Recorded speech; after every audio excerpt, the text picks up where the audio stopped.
Hi, everyone. I'm Andrea Wood, the CEO of ACCP, and welcome to Talking Purpose. This series is about people, the paths they've taken, the lessons they've learned, and what they've discovered along the way about leading with purpose. And today I'm really excited to be joined by Maria Spangler. She's the director of Nordson Foundation and Community Relations. We'll take some time to explore Maria's path into corporate social impact, the perspectives that have influenced her leadership approach, and the insights she's gained as she's navigated a field that continues to evolve. So thank you Maria for joining us today. Let's get started.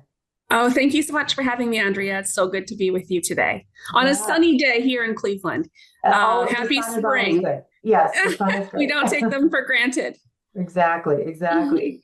Well, thanks for joining. Well, why don't we start by if you could tell us a little bit about your role at Nordson and the company and the foundation's CSR focus areas.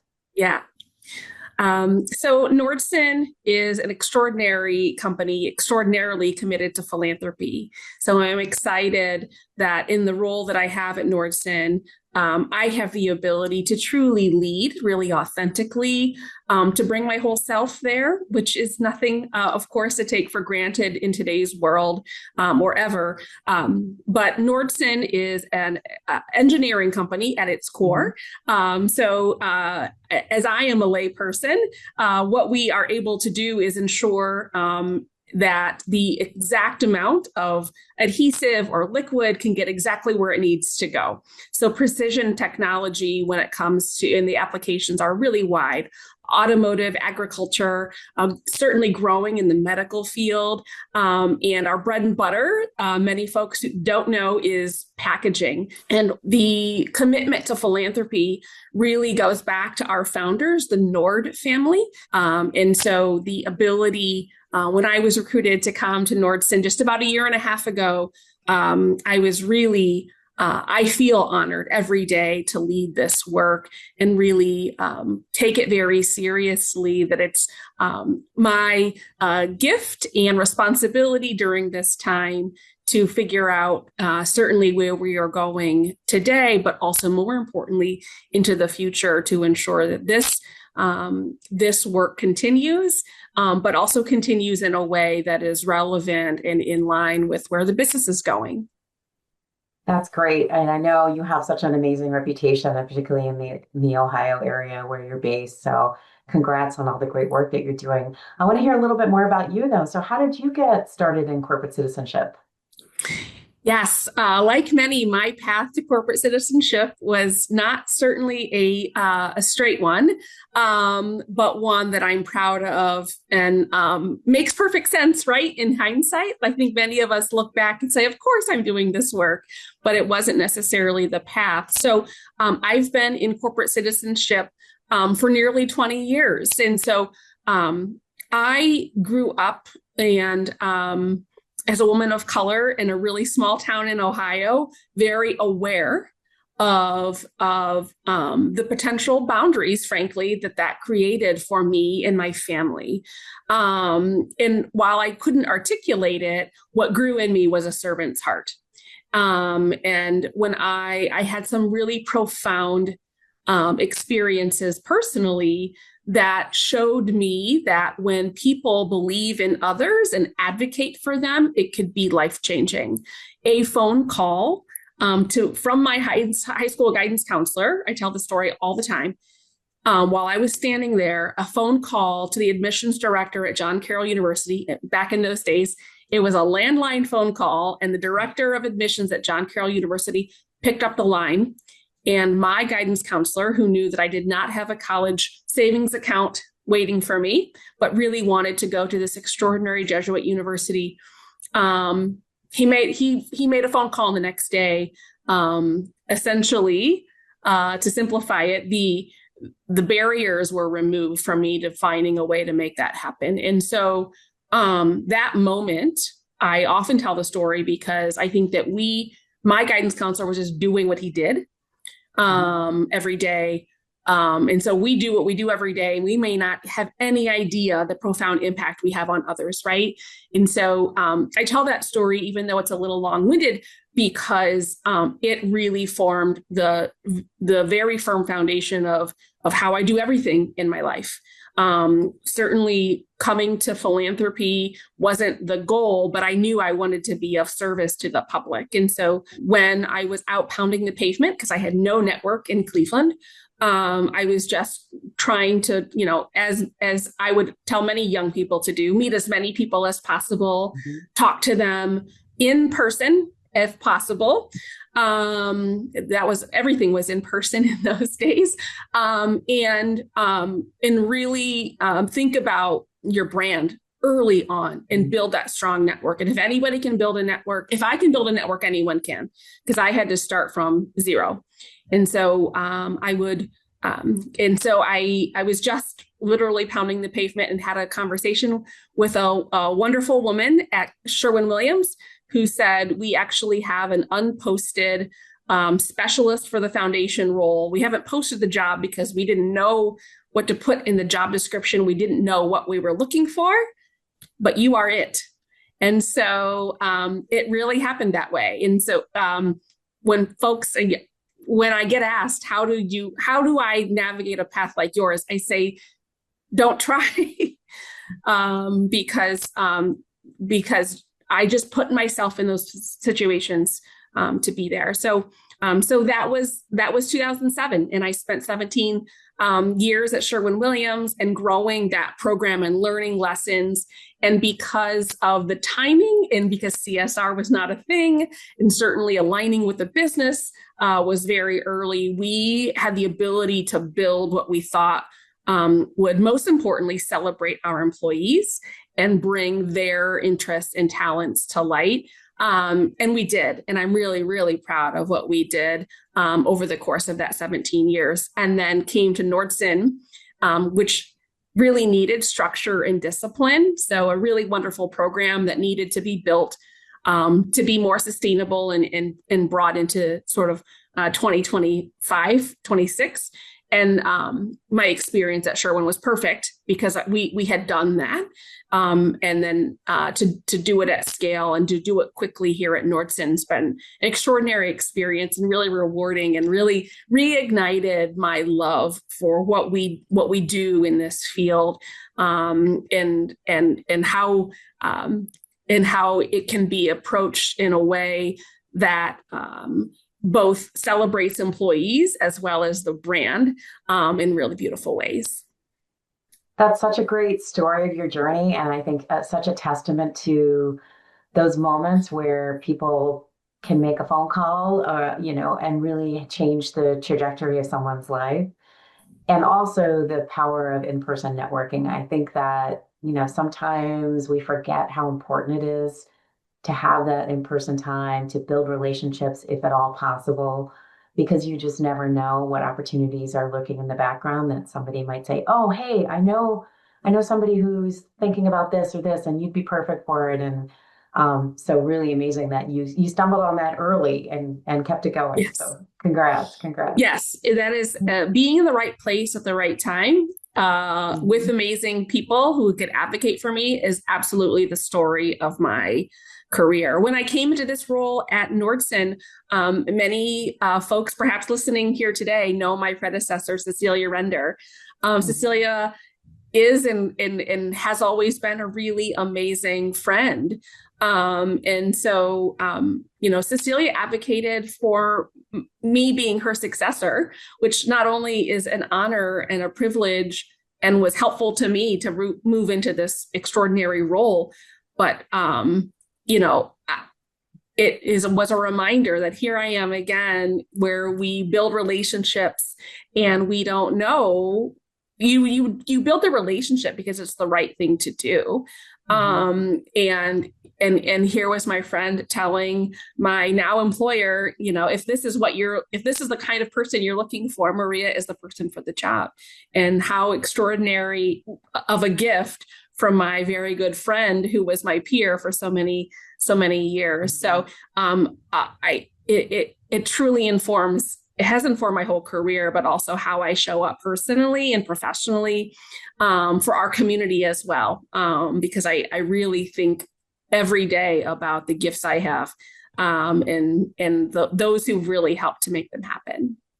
Well, so kind of switching to lessons learned, what advice or lessons do you want to share with our members or other CSR professionals? What have you learned over the time that you've been in the field? So I have learned so many things in the course of this nearly 20 years, which is hard to imagine. I started when I was an infant, obviously. But, I would say there are some really clear things I have learned. And some of them seem diametrically opposed, but I think that that's life, right? And how you, especially in this work that we do where you have so many diverse stakeholders. So it's about, how do we balance those things? So as I was thinking about this question, I was thinking about, wow, you really need to be flexible. And where I started in 2007 and what I'm doing today. If you had told me in 2007, if you had told any of us in 2007 where we would be in the world today, that we would even be having this conversation in this way, like, oh my gosh, that would have been like, flying cars. But here we are, right? And so being flexible and being open and listening to those around you, I would say that that is something I have to remind myself to do. We are in this work because we care, and we are in this work because we want to see positive impact in our communities. We also work for organizations that have different ideas about how important that is, as well as what that should look like, and how we show up. And there's a lot to unpack even in that, right? So being flexible and listening is something that I catch myself often in saying, Maria, you got to stop, because you're going to frustrate your end goal, because what the right thing in your mind is the right thing to do. And it's so obvious to you, but you got to bring others along.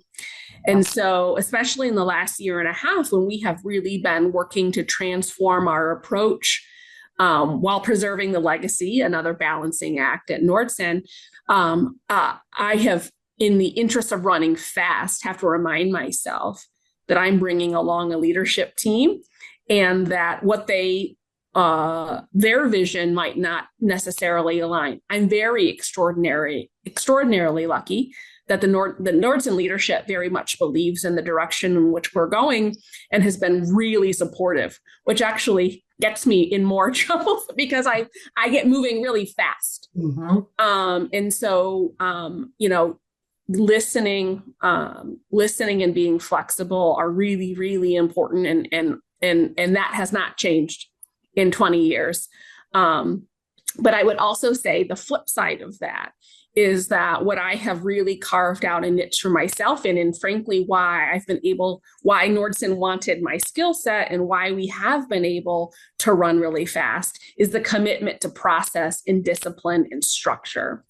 And so if you build a really strong structure and approach that strategically and with discipline, which is the opposite end of being flexible, a lot of those twists and turns that come up every day, they get a lot easier because you've created a process and an approach that can help to toe what is often gray area in what we do. That was a way we balanced both following the procedure as well as being transparent with employees. I lead always with candor and transparency, both internally, but also with our grantee partners. And that has served me very, very well.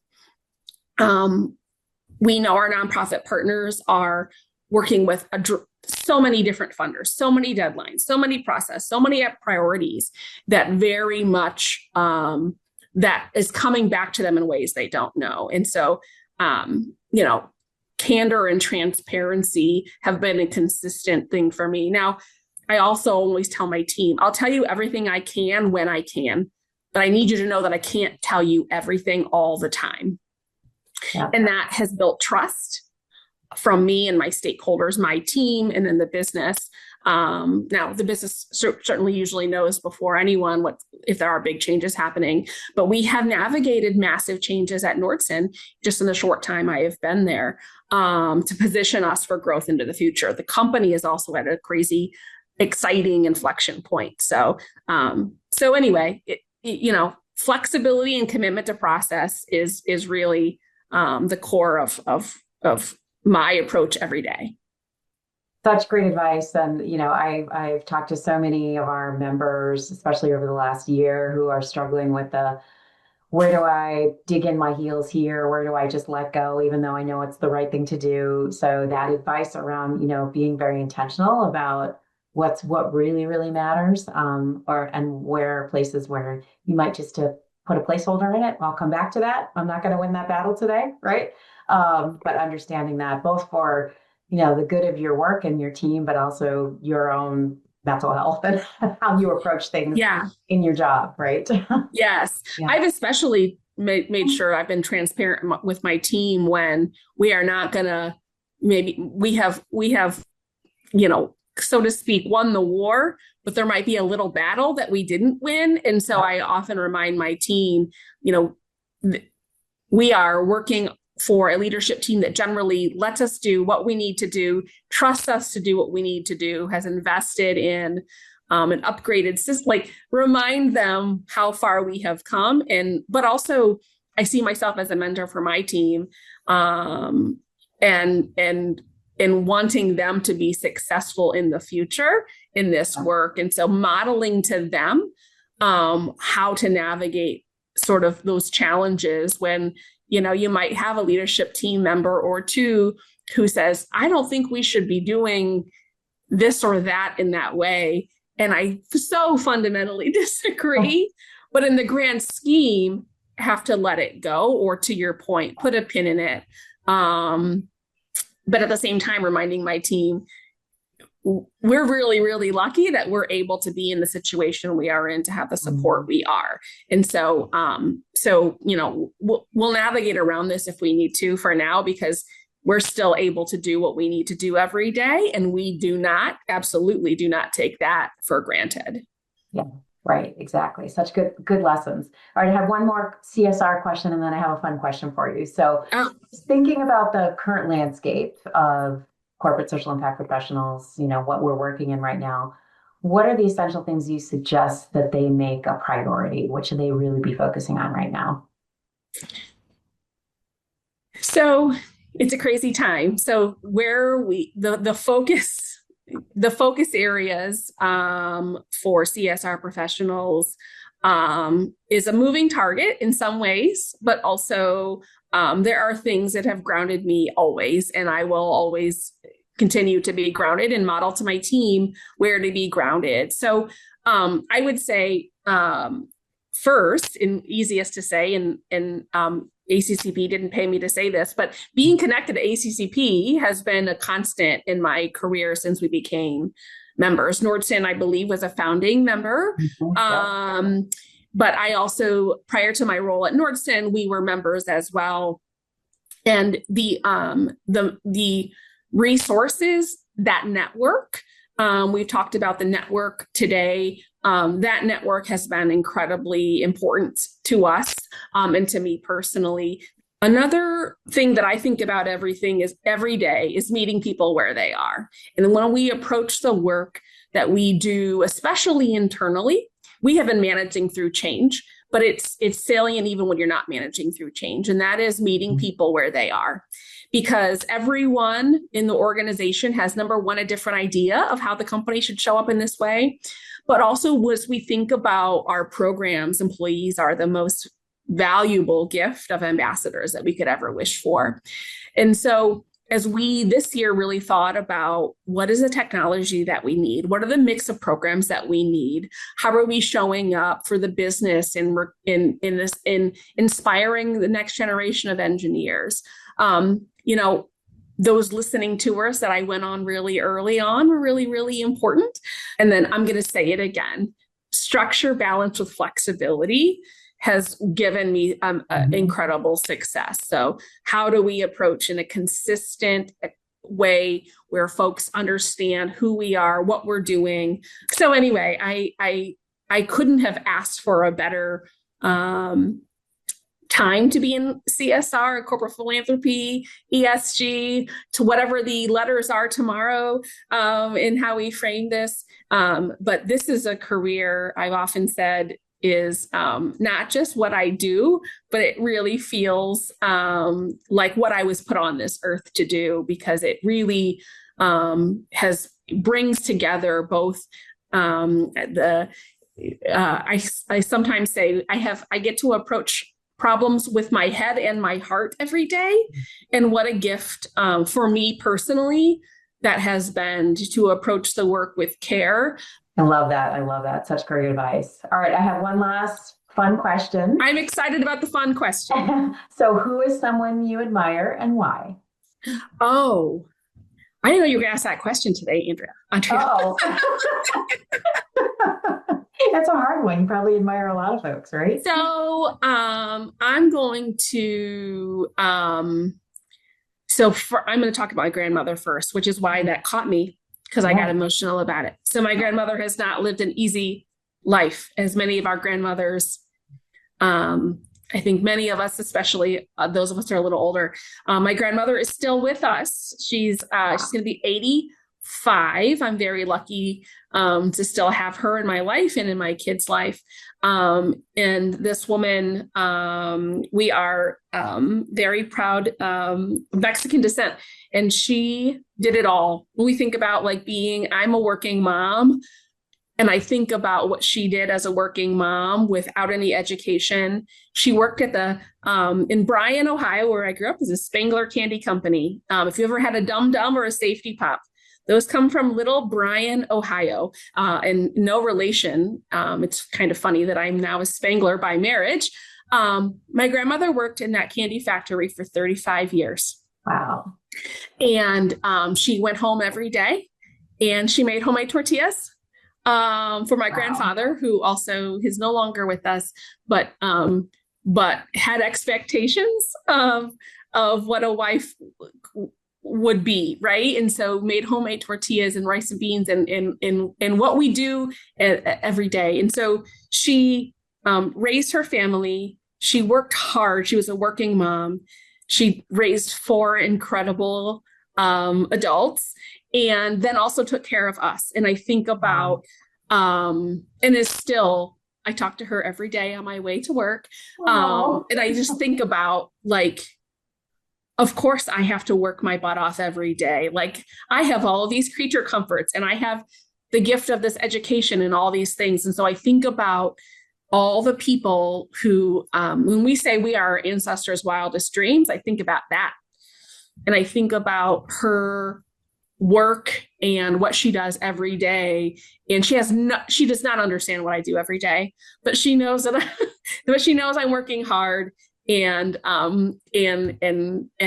doing the best I can. And when she compliments me as a mom, that's what really gets me, because all of this is all wrapped together for us, right? So I would say my grandmother. Then I would also say, because that one was just so easy, I would say Sonia Sotomayor is she has led with grace. And I think about where we are today, what is unimaginable from just a few years ago when she went onto the bench to where we are today. And I feel, this sort of Ruth Bader Ginsburg I dissent spirit is with her as well. Yeah. And she is Ketanji Brown Jackson. There are others as well, but I just often think about my duty and our duty. Who knows? I couldn't have dreamt of a career like this. And so I think every generation has that. the fact that young people come to me today and say, I want a career in CSR wasn't a thing when I was in their shoes. And so like, what is my role and how do we do that? It's really, really important to me. And those people inspire me so, so much. And then how do we keep raising that bar? Right. You can't be what you can't see, right? So be a role model for others, help others. Don't limit yourself. Those are such great lessons for anybody, no matter what age, right? I really, really appreciate that. Well, thank you so much. And I learned a lot from everyone too. Thanks, Andrea. Thank you.